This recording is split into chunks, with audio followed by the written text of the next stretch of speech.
अवां सां अहम ख़बर शेयर पिया कयूं। शिकारपुर में खज़ाने वारी ऑफिस मुख़्तलिफ़ सरकारी इदारनि में रिटायर थियल मुलाज़िमनि खे 6 महीननि खां अदायगियूं न करे सघी आहे।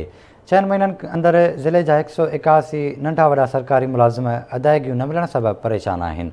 अवां खे ॿुधाईंदा पिया हलूं त खज़ाने वारी ऑफिस बजट न हुजण जो जवाज़ ॼाणाए 121 रिटायर्ड मुलाज़िमनि जूं 5 करोड़ 71 लख रुपयनि जी रक़म रोके छॾी आहे।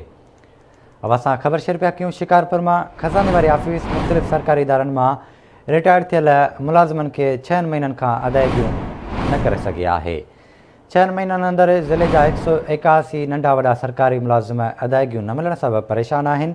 खज़ाने वारी ऑफिस बजट न हुजण जो जवाज़ ॼाणाए 121 रिटायर्ड मुलाज़िमनि जूं 5 करोड़ 71 लख रुपयनि जी रक़म रोके वरिती आहे। ख़बर अवां ताईं पहुचायूं पिया। शिकारपुर में खज़ाने वारी ऑफिस मुख़्तलिफ़ सरकारी इदारनि में रिटायर थियल मुलाज़िमनि खे 6 महीननि खां अदायगियूं न करे सघी आहे।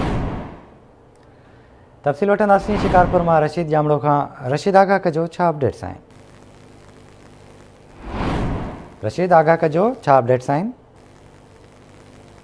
जी, शिकारपुर जे खज़ाने वारी ऑफिस मुख़्तलिफ़ ज़िले जे सरकारी इदारनि में 6 महीननि खां रिटायर थियल मुलाज़िमनि खे पंहिंजियूं अदायगियूं अदा न करे सघी आहे। जॾहिं त 6 महीननि अंदरि ज़िले जा 181 जेके नंढा वॾा सरकारी मुलाज़िम पंहिंजे इदारनि मां रिटायर थी विया हुआ, पर अदायगियूं न मिलण ते हू अॼु ताईं परेशान आहिनि।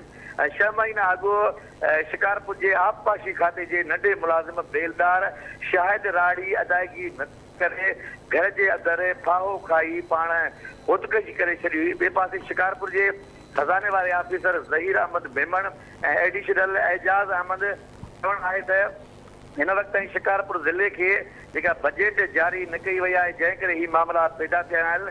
ऐं हुनजो वधीक चवणु आहे त ईंदड़ 6 महीननि जा ज़िले जा जेके 300 वधीक मुलाज़िम रिटायर थींदा। ठीकु आहे रशीद, वरी महिरबानी अव्हां जी तफ़सील खां आगाह करण लाइ।